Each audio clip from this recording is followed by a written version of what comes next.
Picture this. January 1956. A 21-year-old truck driver from Memphis walks into a recording studio with a song about loneliness so raw, so different, that radio stations don't even know what to do with it. 3 months later, that same kid is on national television, causing parents to lose their minds and teenagers to lose their hearts. This is the story of how Heartbreak Hotel didn't just launch Elvis Presley into superstardom, it literally rewired American culture overnight. And here's the wild part. Almost none of it was supposed to happen. The song was a gamble. The label was nervous. Even Elvis himself wasn't sure about it. But sometimes the biggest risks create the biggest revolutions.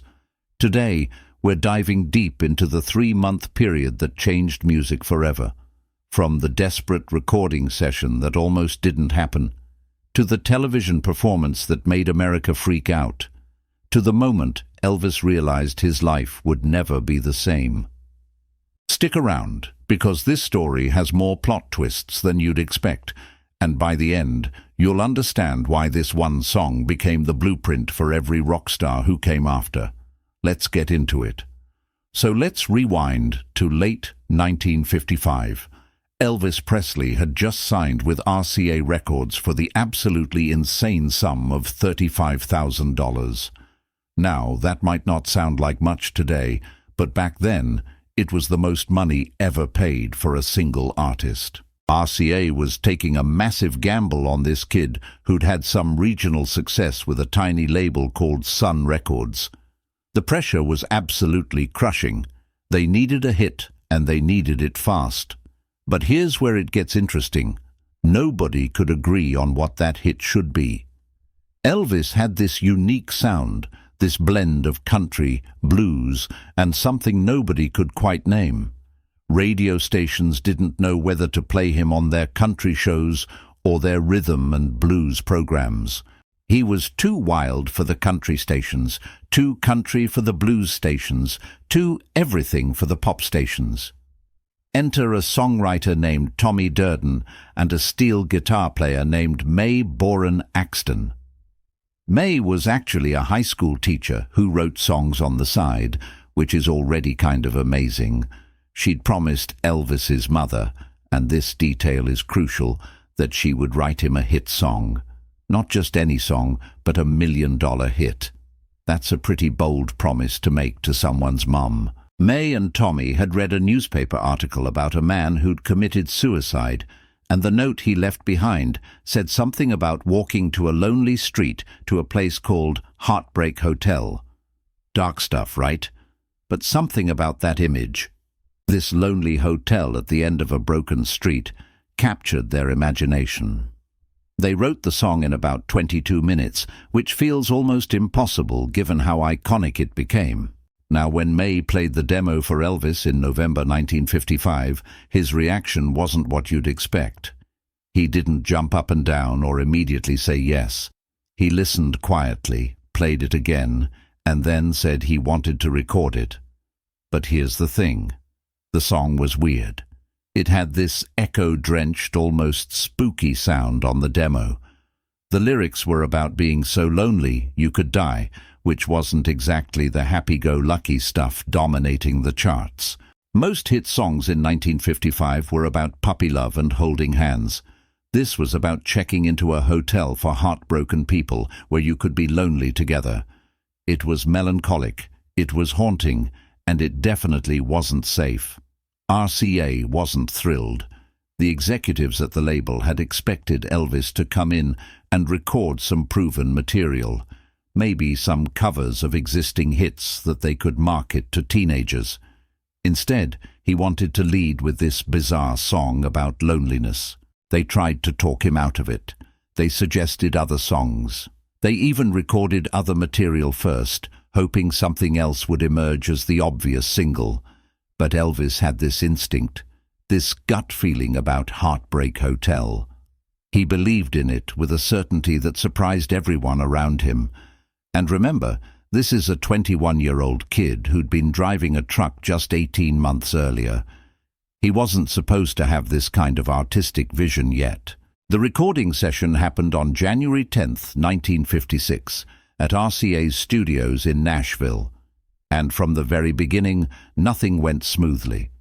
The studio had this new technology, this echo chamber that could add reverb to recordings. Elvis wanted to use it heavily, way more than was normal. The engineer kept trying to dial it back, thinking it sounded too extreme. But Elvis insisted. He wanted that lonely, empty feeling. He wanted it to sound like you were hearing him from the end of a long hallway in an abandoned building. That echo became the song's signature, but in the moment, it was just another thing making everyone nervous. The musicians were struggling too. The arrangement was sparse, almost dangerously simple. There were long moments where it was just Elvis's voice, the echo and minimal instrumentation. In 1956, that was borderline experimental. Hit songs were supposed to be full, orchestrated, safe. This felt like a risk with every bar. The guitarist, Scotty Moore, later said they recorded take after take, trying to find the right feel. It needed to sound sad, but not depressing, lonely, but not pathetic, raw, but still commercial enough for radio. That's a nearly impossible balance to strike. Then there was Elvis's vocal performance. He sang it in this low, almost conversational tone for the verses, then let loose on the chorus with that voice that could sound both vulnerable and powerful at the same time. He wasn't singing like the crooners who dominated the charts. He wasn't trying to have perfect diction or smooth phrasing. He was selling the emotion, the loneliness, the heartbreak. You could hear the desperation in his voice. It was a performance style that would become his trademark, but in January 1956, it was just confusing to everyone in the studio who expected a more traditional vocal approach. After hours of recording, they finally got a take that felt right. But even then, there was hesitation. The producers weren't sure. The label executives weren't sure. Even some of the musicians weren't sure. It was too different, too risky, too far from what was currently working on the radio. But they were out of time and out of options. RCA needed to release something immediately to capitalize on the money they'd spent signing Elvis. So Heartbreak Hotel became the single almost by default, because they'd already invested the studio time and needed to release something rather than nothing. The song was pressed and sent to radio stations in late January. And then came the waiting. Would radio stations even play it? Would teenagers buy it? Would it justify RCA's massive investment? Nobody knew. The song sat there for a few weeks, getting occasional airplay, but not setting the world on fire. Some stations refused to play it at all, saying it was too depressing for their audience. Others played it once and never added it to rotation. For a brief moment it looked like the gamble might not pay off.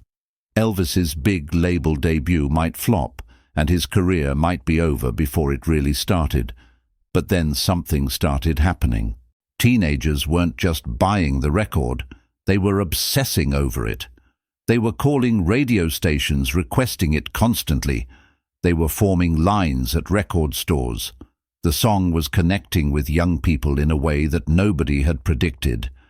It spoke to something real in their lives, this feeling of loneliness and alienation that the happy pop songs of the era completely ignored. Within a few weeks, Heartbreak Hotel was climbing the charts faster than almost any song in recent memory. By March, it was undeniable. Elvis Presley had his hit, but the hit was about to become something much bigger than anyone imagined. So now we're in March 1956, and Heartbreak Hotel is climbing the charts like crazy. It's becoming clear that this isn't just a hit, it's a phenomenon. Radio stations that initially refused to play it are now spinning it multiple times per hour because teenagers are calling non-stop. Record stores can't keep it in stock. RCA is rushing to press more copies. But here's the thing about 1956. If you wanted to become truly massive, you needed television. Radio could make you a star, but television could make you a cultural event. And that's where things get absolutely wild. Elvis's manager, Colonel Tom Parker, understood this better than anyone. He knew that one appearance on the right television show could do more for Elvis's career than a year of touring. So he started making calls, trying to book Elvis on the biggest variety shows in America. But this wasn't easy. Television in 1956 was incredibly conservative. It was beamed directly into family living rooms, and network executives were terrified of anything that might offend parents or sponsors. They'd heard about Elvis's live performances, the way he moved his hips, the way teenagers screamed, the way he seemed dangerous somehow. Most shows didn't want that kind of controversy. But there was one show willing to take a chance, Stage Show, hosted by big band leaders Tommy and Jimmy Dorsey. It wasn't the biggest variety show on television, that would be Ed Sullivan, but it had a decent audience, and it was broadcast nationally on CBS. Elvis was booked for January 28, 1956, right as Heartbreak Hotel was being released to radio. This timing was crucial. The television appearance could make or break the song's chances. If America saw Elvis and loved him, the song would explode. If they saw him and were turned off, it could all collapse. The first appearance was interesting because you could feel the tension. Elvis performed 2 songs, and while he was dynamic and energetic, the show's producers kept the cameras relatively conservative. They didn't show his full body for extended periods. They tried to manage the performance, to make it television safe. The audience reaction wasn't explosive, but it was positive enough that the show booked him back for 5 more appearances over the next several weeks. Each time, Elvis got a little bolder, moved a little more freely, and the teenage girls in the studio audience screamed a little louder. You could see something building, this energy that was threatening to break through the television screen. Then came the performance that changed everything. It was one of his later stage show appearances in March, right as Heartbreak Hotel was climbing into the top 10. Elvis performed the song on national television, and this time there was no holding back. He moved with this incredible energy, this blend of confidence and vulnerability that was completely new to television. His legs were shaking, whether from nerves or as part of the performance, nobody was quite sure. He was clearly not like the other performers who stood still and sang politely into microphones. He was a force, and the camera couldn't look away. The reaction was immediate and polarizing. Teenagers watching at home lost their minds. Phone lines lit up at CBS with young people wanting to know who this singer was and how they could buy his record. Record stores reported that the day after his television appearances, they'd have lines of teenagers waiting when they opened, all asking for the Elvis Presley record. Heartbreak Hotel shot up the charts, eventually hitting #1 on the pop charts, the country charts, and even crossing over to the rhythm and blues charts. This wasn't just a hit. It was a cultural crossover event that demolished the strict genre boundaries of 1950s music, but the adult reaction was something else entirely. Parents were horrified. Religious leaders were scandalized. Newspaper columnists wrote think pieces about the decline of American youth. Elvis's performance style was called obscene, vulgar, and worse. Some newspapers wouldn't even describe what he did on stage, saying it was too inappropriate to put into words. One newspaper called him unspeakably untalented and vulgar, while another suggested his performances were morally dangerous to young people. The controversy was massive, and here's the key thing. The controversy made him even more famous. Colonel Parker was a genius at understanding how controversy could be monetized.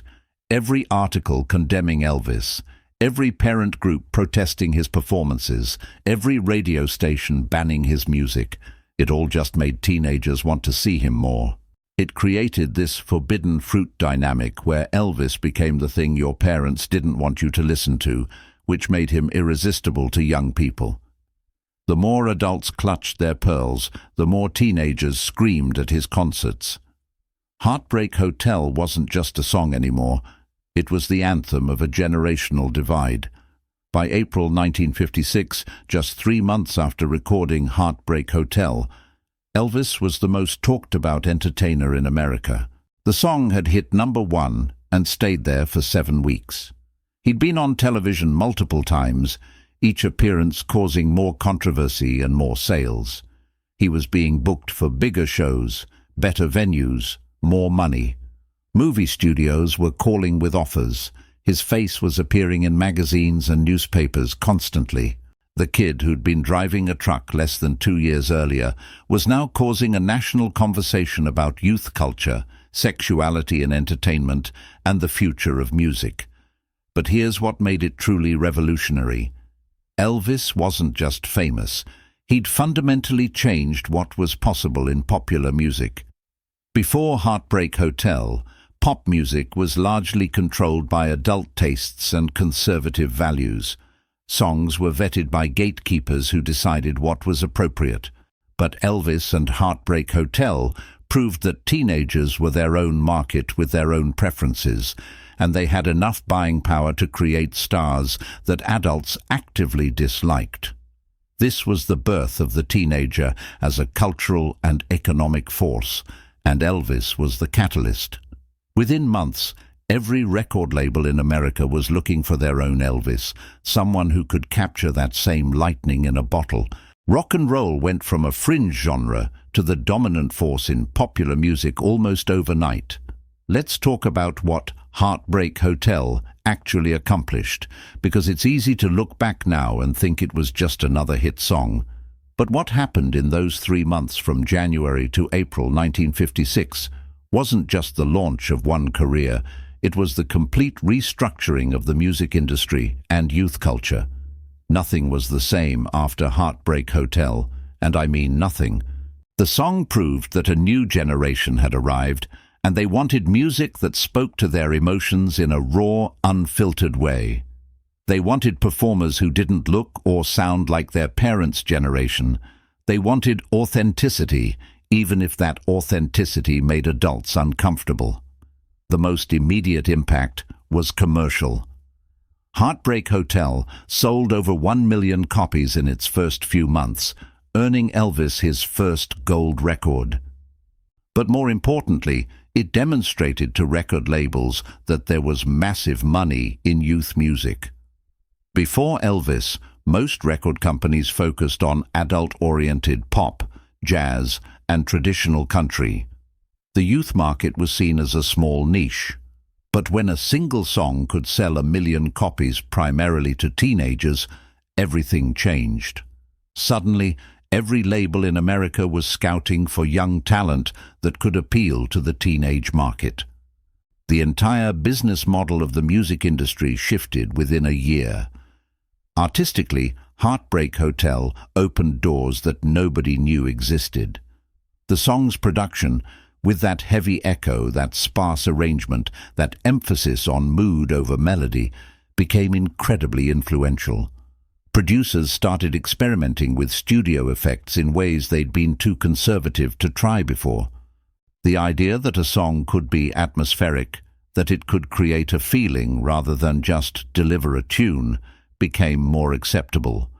You can draw a direct line from Heartbreak Hotel to the production innovations of the 1960s, from Phil Spector's Wall of Sound to the psychedelic experiments of later rock music.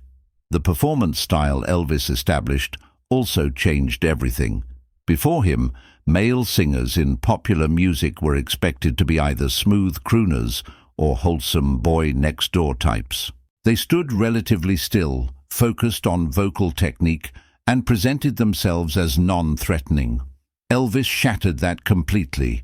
He showed that a performer could be sexual, dangerous, vulnerable, and powerful all at once. He made the performance as important as the song itself. Within a few years, every major rock and roll performer was expected to have stage presence, to move, to command attention physically as well as vocally.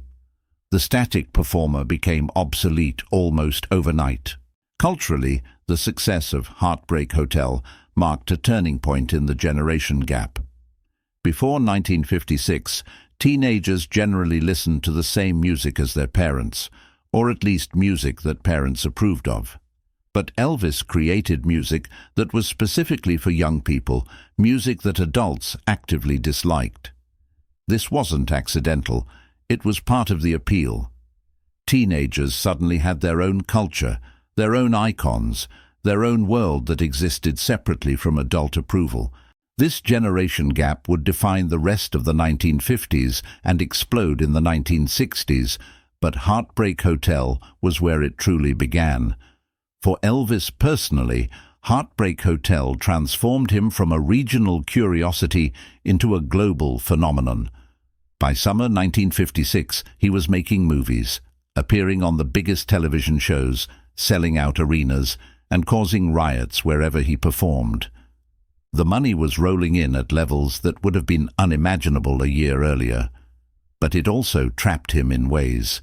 He became so associated with rock and roll rebellion that it was hard for him to evolve as an artist. The Colonel managed his career with an iron fist, making decisions focused on maximum profit rather than artistic growth. Elvis would spend much of the rest of his career trying to balance the rebel image that Heartbreak Hotel established with his desire to be taken seriously as a musician. The song's influence on other artists was immediate and profound. Within months of Heartbreak Hotel hitting #1, dozens of young performers were recording similar material, trying to capture that same sound and attitude. Some succeeded. Artists like Jerry Lee Lewis, Carl Perkins, and later Buddy Holly created their own versions of rock and roll rebellion. Others failed, producing pale imitations that missed what made Elvis special. But the whole landscape of popular music shifted. Record labels started signing younger artists. Radio formats began changing to accommodate rock and roll. Concert promoters booked rowdier shows. The entire infrastructure of the music business adapted to the post-Heartbreak Hotel world. Looking at the broader context, Heartbreak Hotel arrived at a perfect cultural moment. America in 1956 was prosperous but conformist.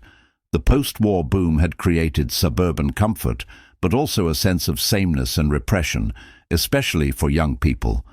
Teenagers had money from part-time jobs and allowances, but few cultural products made specifically for them. They were expected to act like mini adults, to be grateful and quiet, and follow the rules. Elvis and Heartbreak Hotel gave them permission to feel something different, to be lonely, to be angry, to be sexual, to be themselves. It was rebellion in 3 minutes, and it felt like freedom. The technical achievement of the song shouldn't be overlooked either. In an era when recording technology was still relatively primitive, the production team created something that still sounds powerful today. That echo effect, which was so controversial at the time, gives the song a timeless quality. Elvis's vocal performance is remarkably controlled, despite its emotional intensity. He knew exactly what he was doing, even if he couldn't articulate it in technical terms. The musicians created space in the arrangement that let the song breathe, that let the loneliness come through. It's a masterclass in less is more production, which was radical for its time. Finally, Heartbreak Hotel proved that authenticity could be commercially successful.